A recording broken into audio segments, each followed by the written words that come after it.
Hey, thanks for joining me. I am stupid.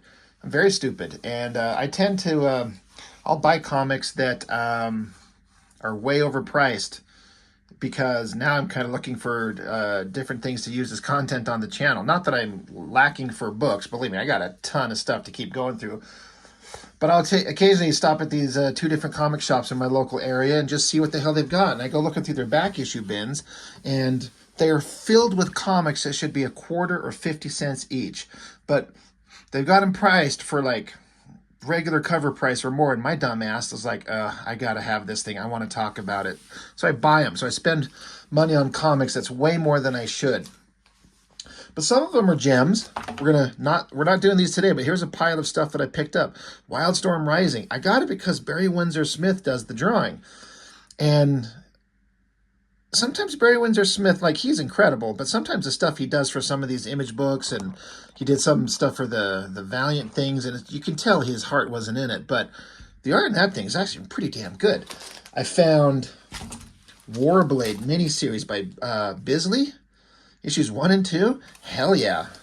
I was stupid and picked up this stupid thing because I forgot that I already have it. Some kind of restart revamp of Youngblood. Ugh, we'll look at it anyway. Supreme number 33. It says Babe Watch. I'm like, I've got to see a comic where the Extreme Studio guys are trying to draw hot girls. And then there's just another one, issue 40 of Supreme, which with like the most boring cover ever. I found this thing, Extreme Sacrifice, part 7 of 8. It's still polybagged inside here, like inside the bag and board, and this thing comes bagged up itself. I'd heard about Extreme Sacrifice, but I don't think I ever knew that it actually was a storyline that was created. And so I'm like, well, this will be the first time I get to see any of these. Issue 17 of Team Youngblood? Fuck yeah. So that is a pile of comics worth about $2 total. But I paid way, way more than I should.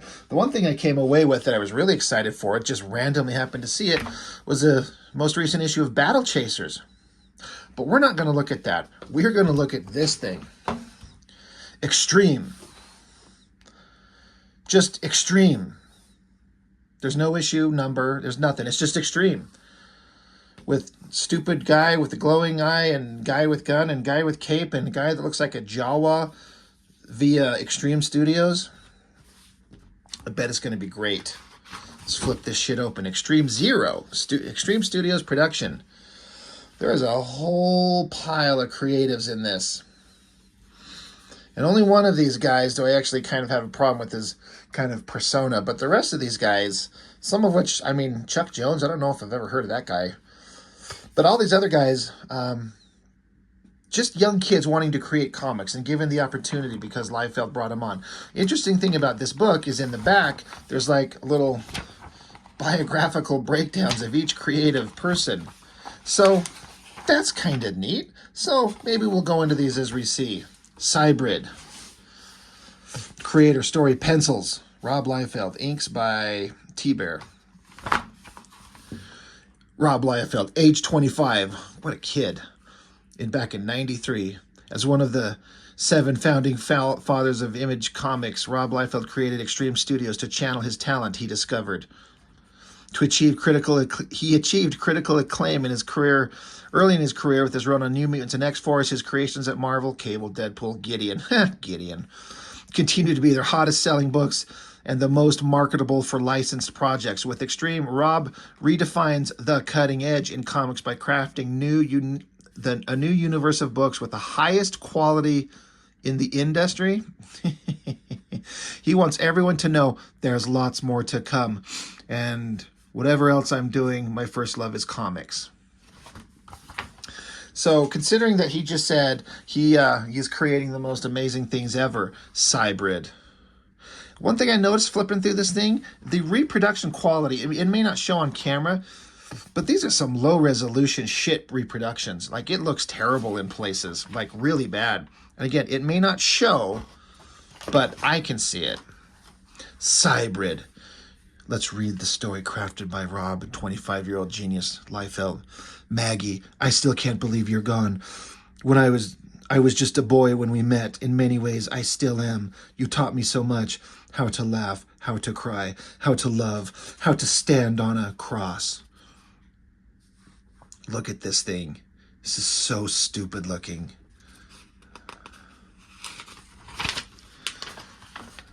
I felt alive when I was with you, Maggie. He's standing in a cemetery. Angry face. He turns and looks. And then a bunch of ninjas. A bunch of white-clothed ninjas with Wolverine claws. They said, you should have never forsaken your oath, Jonah.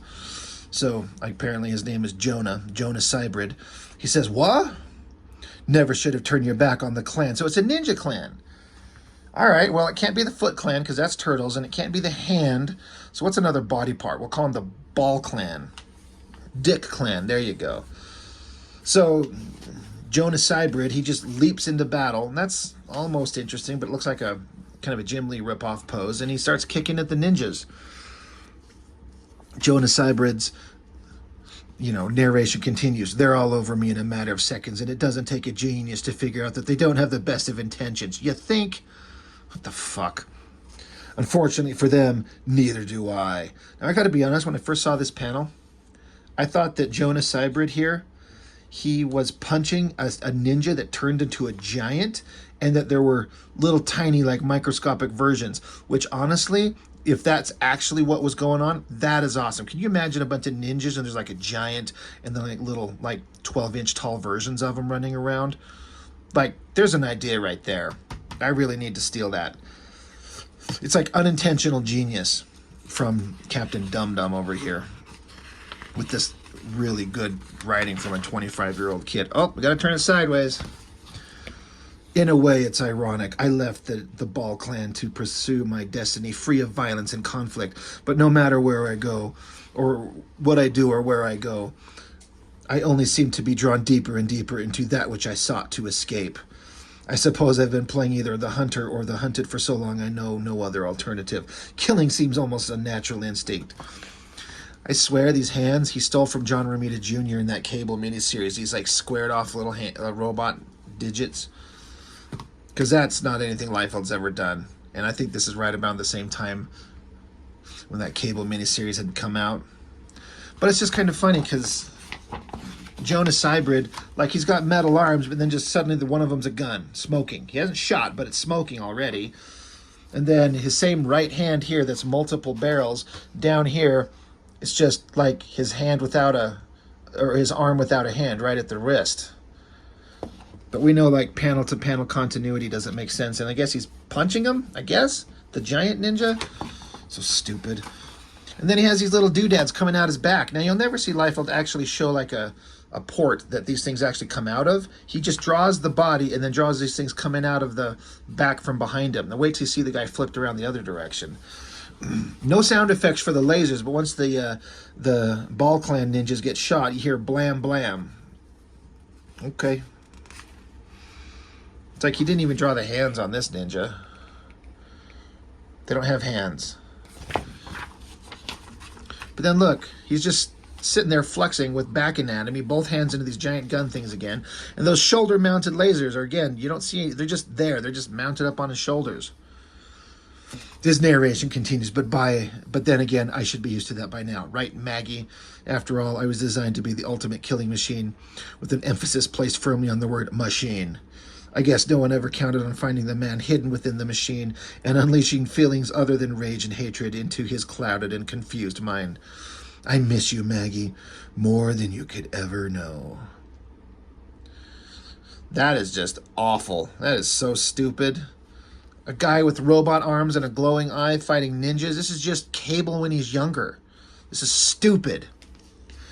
And what's equally stupid is it doesn't say, like, end and then, like, a chapter title to begin the next story. If you're not paying attention, you think this is just the same story. But this is a new thing. This is Law and Order by Marat Michaels, creator story pencils. Inks by Panosian. Data log, Miami, Florida. We've been staking out this place for a good week now.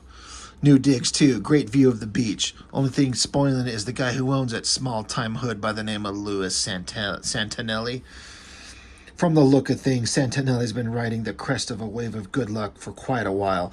Unfortunately for him, That wave's about to come crashing to a halt. Holy shit. This is stuff written by babies. Look at the giant moon. The guy's posed with his leg coming over here. Let's read Marat's profile. I mean, he's literally only a 20-year-old kid. Originally from Kiev, Russia, Marat immigrated to the United States in 1978 and became an American citizen in 1988. He was Rob's assistant back on the New Mutants days at Marvel, but his first completed pencil work was on Brigade #1 of the limited series, continuing as the penciler for the ongoing Brigade monthly series. He will also be working on other projects in the near future. Being the tallest member of Extreme Studios, Marat is obsessed with basketball and plans to lead the Extreme basketball team to many victories. That's cool. I like these kind of cartoony drawings.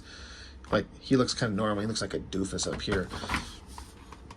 But Marat, 20-year-old kid writing Law and Order. It reads like something like a 20-year-old kid who knows nothing writing an action story.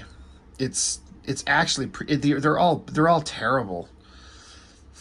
I got to give it to him though for a double-page spread. I mean, this guy, that's nothing.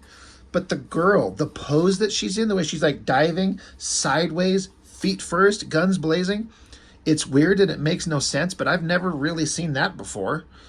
So I kind of gonna kind of give it to him on that one. It's something. I mean, I don't know how she jumps sideways like that, but who cares? The narration continues. The name's Law. The lady fighting alongside me is called Order, because they're law and order. In case you hadn't noticed already, we're a team. Wow, look at that spread-ass leg kick. Look at those backgrounds and these faceless, shapeless bad guys. Who are they killing? You haven't seen anybody.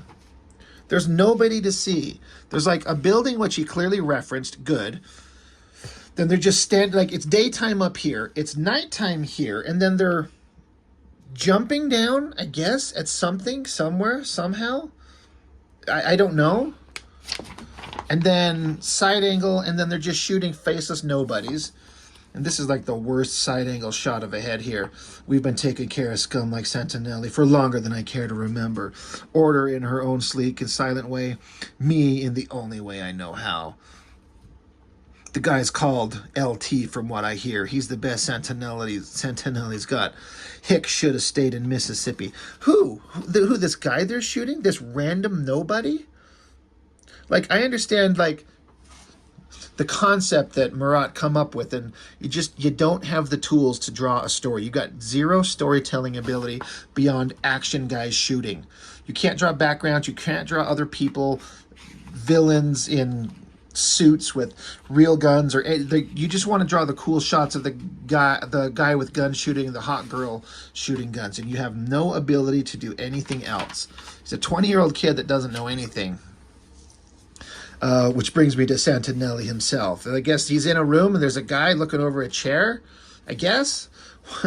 Once he's under the gun, the poor son of a bitch starts begging and crying like the low-life coward he is. Oddly enough, I can't hear a word he says, blam, blam, blam. What's left isn't a pretty sight. So the girl comes along. Law, where's Santinelli? Okay. And then he says, but then again, we ain't in the business of making people look pretty. Definitely not the end. As they walk away through the blood. That is just the worst. Again, I gotta preface this. I've said this before, with the exception of the guy running the show, who I kind of can't blame him at the time. He doesn't know what he doesn't know. A 25-year-old kid. He's got big, huge success with everything. People are buying up his stuff, so of course he thinks it's great. So he hires on a bunch of kids, 20 years old, 20, 23, 20. Oh, one of them's 33 at the time. These are just a bunch of kids hanging out in a studio with lots of money, making action comics that are selling. Of course they're having a great time. Of course they're the childish, most stupid things you've ever read.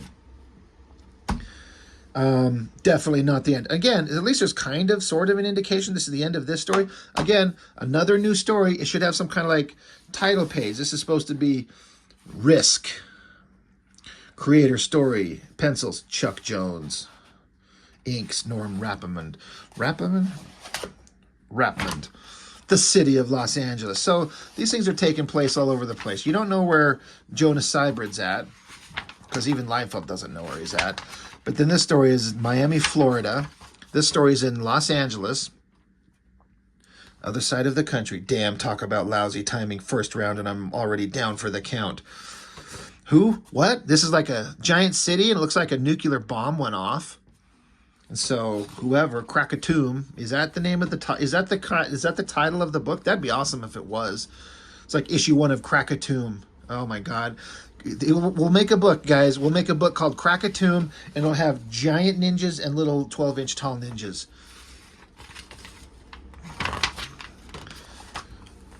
Relic warned me about this, told me what I was up against, but did I listen? Not a chance. So I guess our hero got slammed back up against a wall, I guess. You can't really tell. And then you got some kind of interesting-ish, looks like a guy made of garbage. And then some kind of liquid metal robot thing.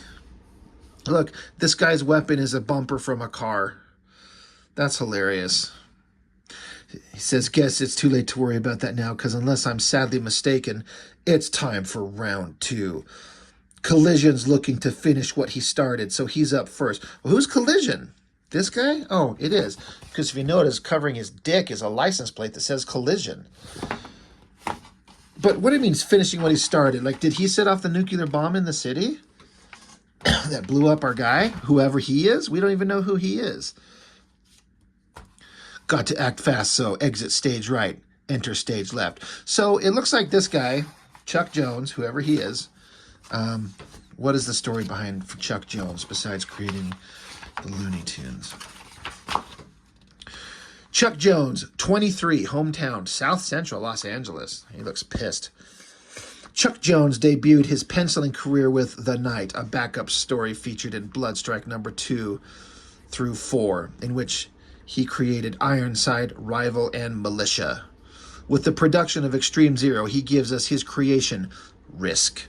The surrealistic nature of this character comes from Chuck's desire to take his own background and push his characters to the summit of his imagination, although he wants to focus on honing his penciling skills. That's a really bold statement for this character. Looks like the gag, besides like, okay, I've got a character, he's a badass and he fights and he carries swords, but the gag with this is somehow he can create portals so he can stab into the portal, and then the exit point of the portal comes out and stabs the guy somewhere. So much that it blows him up, I guess. He just stabbed him with the sword and the guy explodes. So much for Collision. Now it's time to get the drop in on Glock. So he covers his head, and I guess there's a teleportation thing that transports him. So he's dropping down on top of, I guess this guy's name is Glock, to give him the taste of the short, sharp shock. What? Give him a taste of the short, sharp shock? The fuck is that? What does that even mean?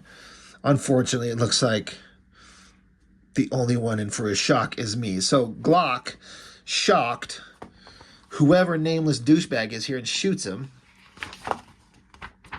So our hero's knocked on his ass again. So much for round 2. Gotta remember to thank Relic for hooking me up with this armored chest plate. Without it, I doubt I'd even be a contender for round 3. And speaking of Relic, those 2 hapless bystanders might just be what I need to help me out of this caper. What helpless bystanders? What is this? These shadows? What is going on in this panel? Look at this cross-hatching shadow thing and lack of perspective, and there's just 2 shapeless things? What? And then I guess the guy that he said he's so much for him, Collision, that exploded, I guess he's just right there.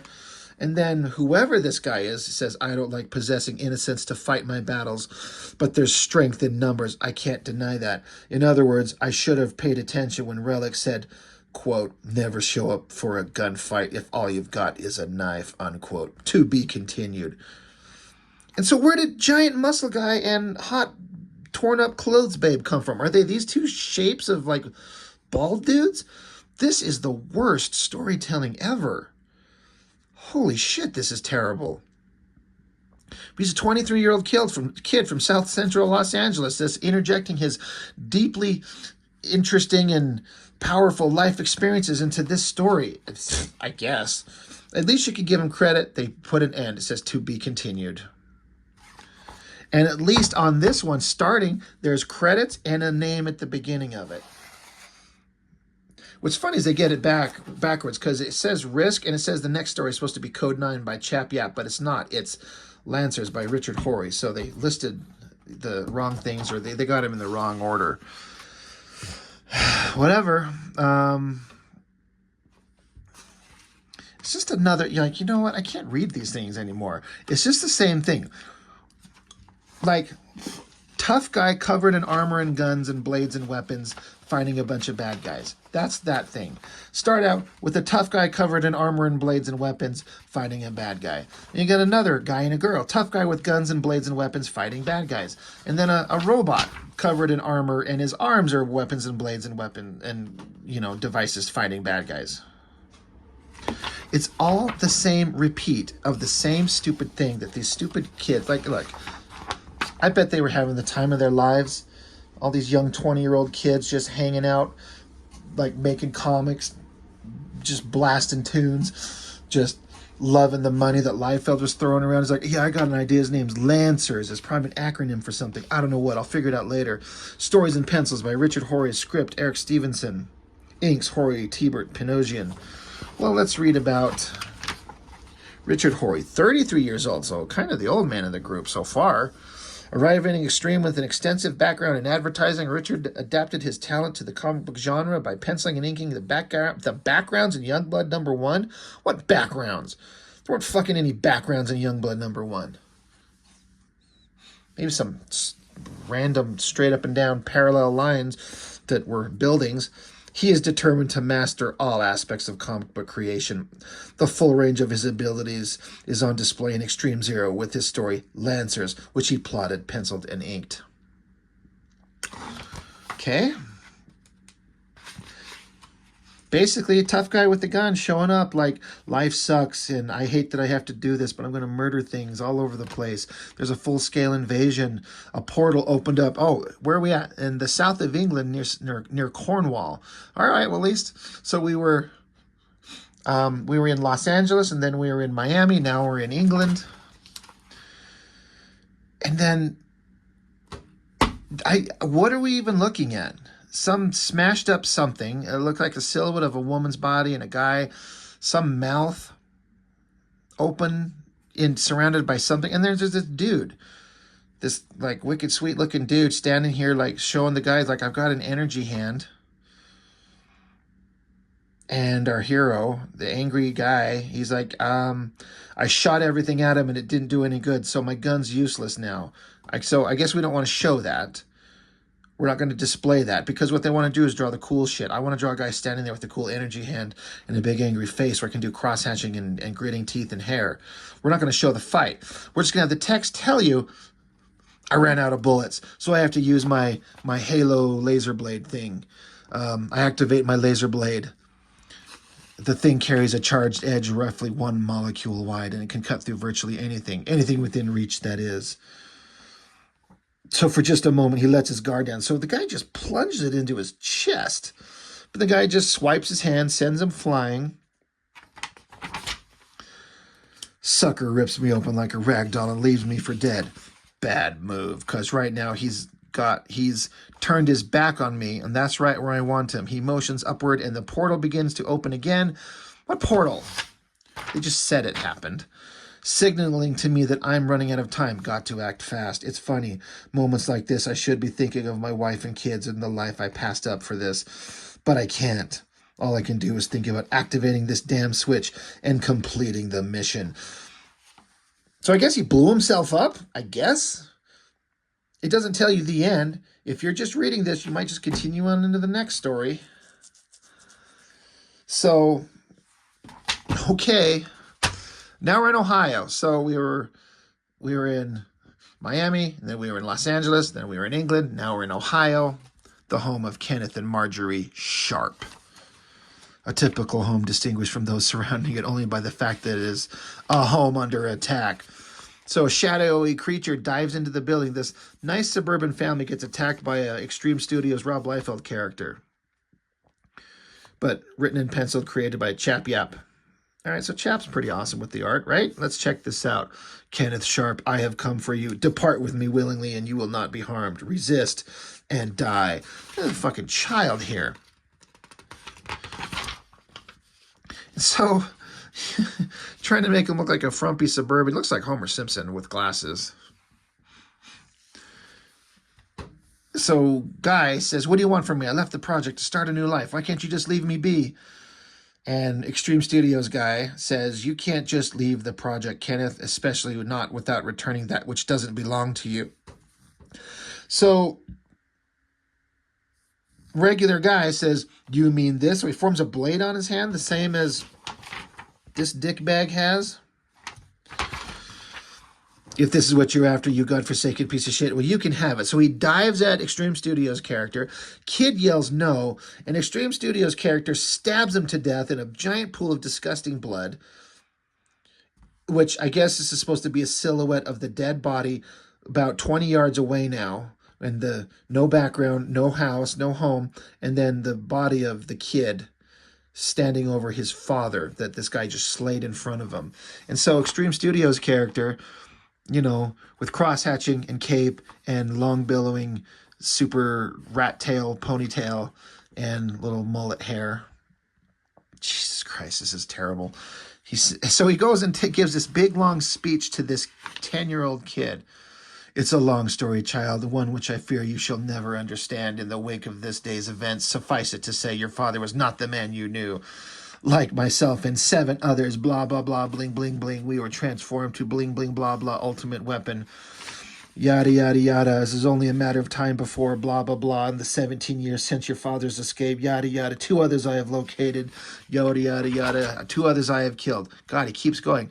This, however, is the only time I have killed with regret.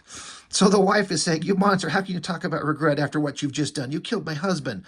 God, this guy has so much to say. He's an introspective character. He's a man of thought and regrets his decisions.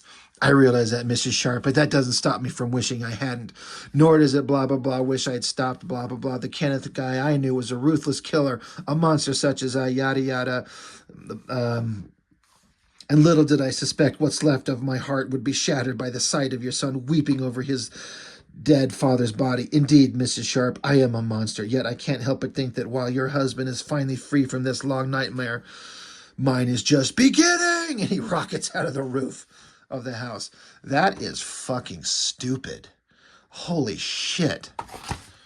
This is Chap Yap. What is his background? How old is he? 16? Chap, 20. Team Youngblood will be storming the comic scene this September.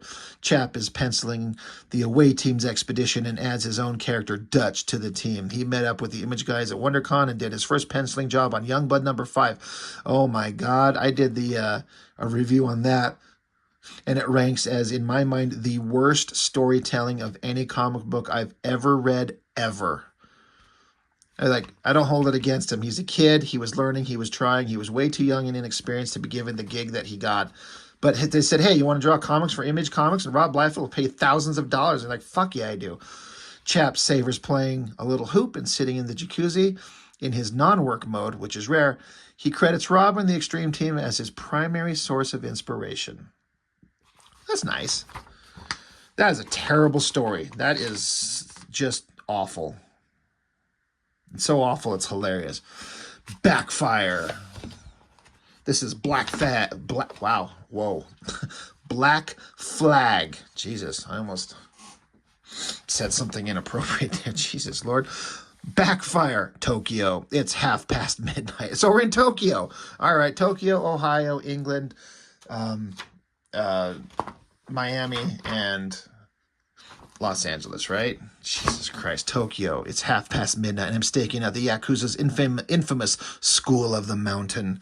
This place has served as a training ground for some of Japan's most lethal assassins over the years, but that's all about to come to an end. Of course it is. Some American soldier is going to show up in Japan and take out an entire school of the most deadly armed and most deadly trained assassins the world's ever seen. He's going to do it with ease, the likes of which you've never seen. Look, they throw a chick ninja. Chick ninja jumps at him. That's awesome. Within seconds of my arrival, the whole place is crawling with ninjas. I'm not surprised or impressed. So he bitch slaps chick ninja, and then all the other ninjas are pissed off because their side piece got smacked away. So he just chops them up, beats them to death with his little glow sticks. Considering who I'm up against, the fight's surprisingly brief. A lot of them are gone as quickly as they appeared, and me being the suspicious type, I'm automatically figure something's up. Time to bring in some backup. So he gets a communicator or something. He's got a glowing eye. Everyone's got a glowing eye. Thanks, Cable. Gorilla, this is Sniper. Do you read me? Loud and clear, bud. What's up? Blah, blah, blah. I've just infiltrated. Look, it's a gorilla. It's an actual gorilla. So I guess he teleports in. And then I like how, Fraga, like, I like the guy. Like, I don't know him, but I have no problems with him. But again, how old is he? 20-year-old kid. He's going to fight some ninjas. So it's all black backgrounds with this grid, kind of like that traditional Japanese kind of wall everywhere. That's all the background he needs to have. It's in shadows, and you can see their silhouettes. He's like, I've got a bad feeling about all this. I just as soon... Oh, and then wait, somebody speaks to them. Now, Dalton. Surely you're not thinking of leaving so soon. And Sniper and Gorilla, they yell, Dojo. Oh, isn't that ironic? They're in a dojo, and this guy's name is Dojo. And he says, after all, the fun's only just beginning. Ha, ha, ha, ha. Is he supposed to be the Joker? He's fat. He's got earrings. He's got... Which one of those is the thumb? This is terrible. Dan Fraga, 20. The regular penciler on the Bloodstrike monthly series. Dan ignited his career with an 8-page fill-in presented in Youngblood Zero. His conception, Black Flag, Sniper, Gorilla, and Geisha explodes on the scene in Extreme Zero. Where was Geisha? Is it her? A gifted magician. He loves to dazzle the kids with card tricks and other feats of magic when given a chance. So if you see him at a convention, don't hesitate to demand a show. Dan credits Liefeld and Art Adams as the greatest influences to his personal style. That's awesome. God, these 20-year-old kids. And you got Danny Miki, the inker, talking about how he's just... And Miki's a great inker, to his credit. 29 years old, so he's kind of the old man of the group, right? Well, no, older. We had Richard Horry, 33. You got Art T-Berry down here at 32, surrounded by a bunch of 20-year-olds. Talks about him. I mean, nothing crazy exciting. Norm Rapmond. He's happy that he doesn't have to have a real job and doesn't have to cut his hair. Signed on last March as co-inker of the Brigade miniseries.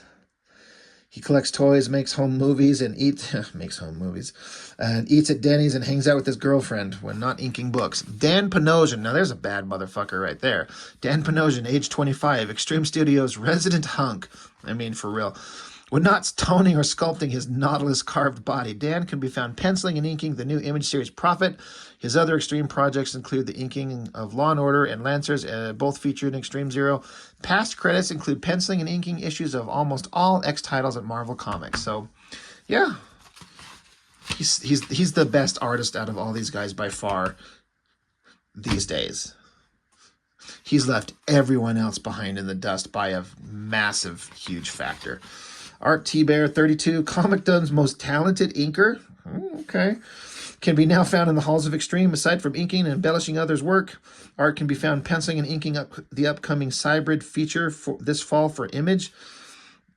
Before working for Extreme, Art penciled and inked Cable and many other mutant books. He doesn't want to name any names, but he wants everyone to know he's got his priorities straight, and you can expect great things from his future Image commitments. So, okay, I think he did that black and white series, which was, I think I reviewed the first one. It was all right. Eric Stevenson, Kurt Hathaway, and then the whole coloring team. Don't mean to dismiss them, but I'm sure everyone's sick of listening to me ramble on about this. And look, the back cover, nothing on it. All this surface area to cover, and you couldn't even photocopy your cock and put it on here. The cover is the best thing on this because it's at least in high resolution and colorful and kind of energetic. Look, I'm sorry, especially if you love these things. These were all just a bunch of kids making kid comics. It's just funny to read them as an adult and just go, this is just bad. It's just terrible. But it's a kind of a collection of stuff for what was popular for some people in some places in the comic universe at the time, 93, August 93. So just right at the beginning of Image Comics. Holy shit. That is a bunch of crap. But it's fun to look at now. So that's it. That's all I got. Thanks for taking this extreme journey with me and listening to me read every word just about on these ridiculous, terrible stories. So that's it. Thanks for watching. Bye.